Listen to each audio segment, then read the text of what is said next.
Oi, hoje nós viemos apresentar o nosso trabalho de física com o tema astrobiologia. Somos a Diana, Letícia, Elislane, Maitê Lopes e Shakira da turma 685. Vamos lá! Bom, para a gente entender a origem da vida na Terra, a gente precisa saber o que é a astrobiologia, que é a ciência que estuda a vida do universo, sua evolução, sua origem, possibilidades em outros planetas. E um dos grandes focos é entender como a vida começou na Terra. As principais hipóteses sobre a origem da vida na Terra começam primeiro com a sopa primordial, que são moléculas simples que formam poças ou lagoas rasas com energia de vulcões e raios, testada no famoso experimento de Miller, que gerou aminoácidos no laboratório. Segundo, são as fontes hidrotermais, que são fendas no fundo do oceano chamadas como chaminés submarinas, que forneciam calor e minerais, e podiam criar energias e favorecer reações químicas. Terceiro é o mundo do RNA. Antes do DNA, o RNA pode ter sido a primeira molécula a armazenar informações e se copiar sozinha. A quarta é a panspermia, que são moléculas orgânicas que podem ter vindo do espaço trazido por meteoritos e cometas. E por que isso é importante? Entender a nossa origem ajuda na busca por vidas em outros planetas. Marte, Europa e Encélado são alvos de exploração por possíveis sinais de vida. Bom, agora falando mais sobre os ambientes análogos, eles são locais da Terra semelhantes às condições de planetas e luas. Eles são usados como laboratórios naturais para estudar habilidades, ambientes extremófilos e testar tecnologias. Agora, partindo sobre os exemplos, temos a Antártica, que é análoga às luas geladas, Europa. Temos os desertos áridos salinos análogos a Marte e temos fontes termais análogas a fontes hidrotermais na Terra. Falando mais sobre o Brasil, ele possui outros ambientes úteis, como a Caatinga, Cerrado, entre outros. E também temos a Astrolábio na USP, que serve como estudos percorrendo sobre a astrobiologia. Habitabilidade de planetas. Fatores como água líquida, atmosfera estável, temperatura e o tamanho do corpo celeste, fontes de calor e o tipo de estrela que orbita e a idade do planeta são essenciais para abrigar a vida na Terra. Tendo a Terra em mente, nos baseando com a vida que conhecemos, temos a nossa estrela, que é caracterizada como uma anã amarela. Os exoplanetas, classificados assim por se encontrarem fora do sistema solar, podem ser extremos ou não. Dependendo da sua localização, podem ser impossíveis de abrigar vida ou, teoricamente, serem ainda mais habitáveis que a própria Terra. Exemplos: temos o Coé 5715, se encontrando na constelação de Cygnos, a mais de 3.000 anos-luz de distância da Terra. Não confirmada sua temperatura, mas apresenta cerca de 11 graus Celsius. Esse planeta possui o dobro da massa da Terra e ele possui características rochosas. Ele orbita uma estrela estável, uma anã laranja, de 70 bilhões de anos. E a idade do planeta é 5,5 bilhões de anos. Lembrando que essa é a idade perfeita de habitação do planeta. Lembrando que, também considerando sua atmosfera. Considerando também que outros planetas... Considerando também que os planetas têm sua idade de habitabilidade referente à sua estrela, e se o planeta ainda está em formação. Como não confirmamos a presença dos gases que formam a sua atmosfera, sua habitabilidade é apenas uma teoria. O segundo planeta se chama Próxima Centauri B, a 4 anos-luz de distância da constelação de Centauri. Sua estrela, a Próxima Centauri, é uma anã vermelha, e esse planeta está dentro da zona habitável da sua estrela, ou seja, temperaturas são adequadas para a existência de água líquida. Porém, sendo uma anã vermelha, apesar de ser fria e ter a longevidade mais longa, essa estrela em particular possui erupções solares frequentemente e muito violentas, lançando radiação de forma intensa no planeta. E além disso, para que a vida pudesse se propagar, o planeta deveria possuir uma atmosfera espessa para evitar a entrada da radiação. Ele possui uma rotação síncrona, que tem o mesmo lado sempre virado para sua estrela, ou seja, criando dois extremos de claro e escuro, de quente e frio. T-Guardian está, que é o nome do planeta, está dentro de sua... T-Guardian está dentro da zona habitável de sua estrela, e o tamanho é o próximo ao da Terra, e ele também possui características rochosas. Mas por estar muito perto de sua estrela, um ano duraria apenas 4,9 dias terrestres. Mas por conta da baixa luminosidade, está dentro da zona habitável. Estima ser praticamente cerca de 28 graus Celsius na sua superfície, mas não temos certeza da composição de sua atmosfera, portanto, fica apenas na teoria. Se for significativa, poderá proteger o planeta das radiações solares. Dentro desses exemplos, o índice de similaridade à Terra é de 95% em T-Guardian, tanto em tamanho quanto em densidade. Existem, claro, outros fatores como posição da zona habitável, se é perto, longe e sua rotação. T-Garden também é um dos planetas prioritários no telescópio James Webb e suas observações. Agora, planetas com climas extremos, ou seja, são impossíveis de abrigar vida. PSRB 1257 mais 12C, a mais de 2.300 anos-luz da Terra, na constelação de Virgem. Esse planeta em particular, sendo um gigante gasoso, orbita um pulsar, que são estrelas de nêutrons densas e compactas, que surgiram de restos de estrelas massivas que explodiram como supernovas, e agora giram rapidamente, emitindo pulsos regulares de radiação mortal altamente energética. A proximidade com sua estrela é tanta que esse planeta é bombardeado com diversas ondas de radiação em questão de segundos.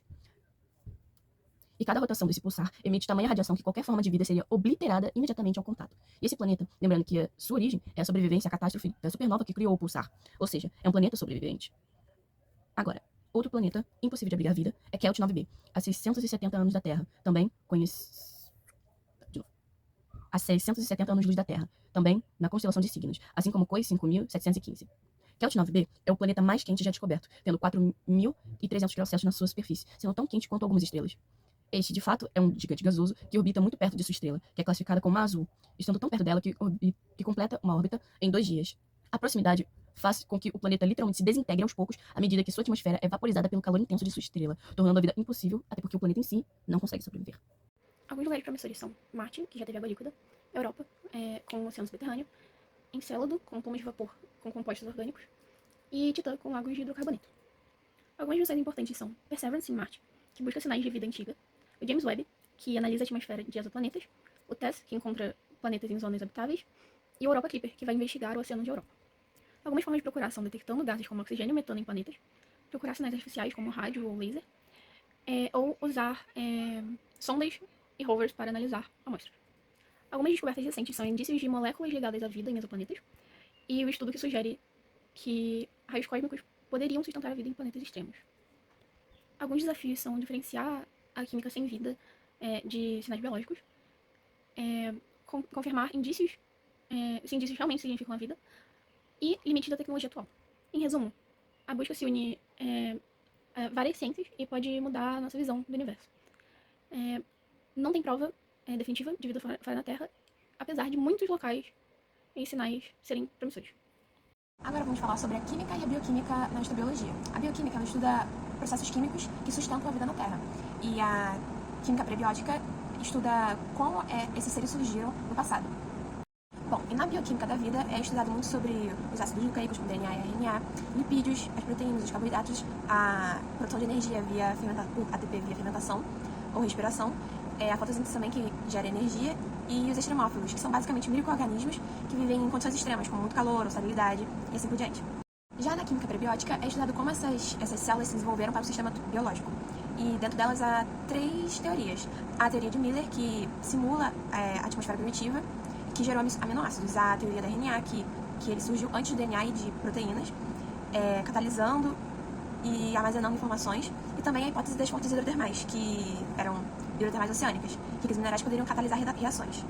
A primeira teoria seria a estimativa de Fermi, que abre sobre a pergunta: quantas civilizações inteligentes existem na nossa galáxia? Porém, com essa pergunta também, caímos no paradoxo de Fermi. Deveriam ter milhares de civilizações. Então, onde está todo mundo? Uma das respostas seria que somos uma das primeiras civilizações, se não a primeira a existir na nossa galáxia. E por que não? O nosso cenário atual é que o universo tem aproximadamente 13,7 bilhões de anos. O universo antigo, mas vai durar muito mais do que já passou desde o começo de sua criação. Um exemplo são as próprias estrelas, que vão durar dezenas de bilhões de anos. E trilhões de anos, se não. Lembrando também que o Sol não é uma estrela com um sistema binário de 2 estrelas. E o fato dele estar sozinho no nosso sistema é muito importante e interfere diretamente na dinâmica gravitacional do nosso sistema solar. Um exemplo forte disso é a nuvem de Oort, que possui uma quantidade de cometas que já caíram na Terra diretamente e já vieram de fora, criando uma nuvem que protege o nosso sistema solar de diversos fatores externos. Uma outra estrela no nosso sistema, ou perto do nosso sistema solar, lançaria cometas a todas as direções, inclusive no nosso planeta e nos outros planetas do sistema solar. E também, felizmente, a estrela mais próxima está a 4.000 anos-luz, portanto, sua interferência é praticamente nula. O que torna o fato do Sol estar sozinho nesta área de alguns 1.000 anos-luz muito importante para a estabilidade e a nossa existência, pode ser a chave de habitabilidade em outros planetas. Agora, outro fator seria que o nosso sistema solar está numa região específica da galáxia, na borda do braço de Órion, sendo uma região menos densa no disco da Via Láctea, com estrelas mais isoladas e com poucas interações cósmicas, exatamente entre os braços da nossa Via Láctea, que é em formato de espiral. Nos braços em si, contam estrelas mais jovens, longe do vão entre as interações com outros corpos celestes. Ou seja, Essas interações são baixas nesses pontos, mas nos braços, a densidade de poeiras e gás é muito maior, tornando a criação de estrelas mais propensas. Lembrando também que nesses braços, as estrelas são muito mais quentes, ou seja, muito mais propensa para o azul. E quanto mais jovem uma estrela, mais ela tende a queimar para o azul. Ou seja, elas esgotam sua vida muito mais rápido e a probabilidade de supernovas, a morte dessas estrelas, é muito mais alta, contendo também radiação e entre outros perigos mais compactos, bem mais frequentemente, como buracos negros. Mas também, apesar de terem e muito mais próximos ao centro da galáxia, são presentes nos braços também, onde nós nos encontramos, porém, é praticamente nula essa interação, em comparação às outras regiões. E mesmo que tenha alguns buracos negros perto da nossa região, como não há tanta interação de corpos celestes, a atividade desse buraco negro vai ser muito menor em comparação ao centro da galáxia e nos braços, pois ele tem muito menos o que devorar. A segunda hipótese traz um outro lado da moeda, que é a hipótese da floresta negra. A partir do sinal WOW, que foi publicado, poderemos continuar o nosso pensamento. Em um artigo de 1959, 2 astrônomos da Universidade de Cornell defendiam que civilizações inteligentes se comunicariam através de uma frequência de rádio de 1420 MHz, uma linha de hidrogênio que teria seu espectro bem conhecido por qualquer civilização bem avançada no universo, como uma linha geral de comunicação, pois toda civilização deveria conhecer essa linha muito bem, partindo do pressuposto que a água é o fator principal da vida. O sinal WOW emitiu exatamente uma linha de 1420,3556 MHz em 1977. Sua origem exata ainda é desconhecida, mas sabemos que ele veio da constelação de Sagitário, numa zona que possui estrelas bem parecidas com o Sol, nas proximidades de onde se imagina que o sinal foi emitido. Cálculos, incluindo a equação de Drake, tentam estimar o número da vida extraterrestre, mas, de novo, caem no paradoxo de Fermi. Se existem tantas estrelas e tantas possíveis civilizações, onde estão todos? A ideia principal da Floresta Negra é que todas as civilizações têm medo de revelar suas posições para o resto do universo, justamente por não saberem o nível tecnológico ou as intenções das mesmas. Lembrando que a humanidade vive enviando esses sinais para o espaço há mais de 100 anos. Mas por que outra civilização destruiria a outra pelo simples fato desta existir? O principal fator é que os recursos são escassos. E se a vida é tão rara, quanto mais os recursos para mantê-la viva. Lembrando que nós mesmos, humanidade, estamos criando leis para permitir a extração de minérios de cometas. Portanto, é evidente que a sobrevivência da espécie é muito maior e prioridade, sendo principal o objetivo de uma civilização. Portanto, as civilizações que já existem continuarão a se expandir, mas os discursos não irão. Eventualmente, iremos expandir nossos polos de colonização a outros planetas, mesmo que de maneira lenta e gradual. Vai chegar um ponto onde teremos expandido para todos os lugares possíveis do sistema solar. Vai chegar um ponto em que iremos nos expandir a todos os polos do nosso sistema solar. Vai chegar um ponto onde teremos expandido para todos os lugares possíveis no nosso sistema solar. E então, iremos em direção a outros sistemas. Mas os recursos que precisaremos para manter essas expedições... Mas os recursos que precisaremos para manter essas expedições e a nossa expansão não serão mais suficientes. Dado isso, não seria estranho imaginar civilizações predadoras, ou que nós mesmos não predemos outras civilizações por estarem atrás de nós em uma escala evolutiva ou tecnológica. Com tudo isso e mais em mente, a melhor opção é se fechar. Não perguntar para nos mantermos vivos, destruindo tudo que permanecer em nossa frente antes dela se tornar uma ameaça. Mesmo que todas as civilizações sejam pacíficas, a mera possibilidade de não serem coloca toda uma existência em jogo. Claro, existem outros fatores e outras teorias, como o grande filtro, que defende que algo está impedindo os seres de subir na escala evolutiva, tomando esse degrau além do que nós estamos, extremamente difícil ou impossível. E outros, como a Terra Rara, que defende quão minuciosa a vida tem que ser, extremamente específica e particularmente especiais, entre outros, que tentam estimular a vida extraterrestre.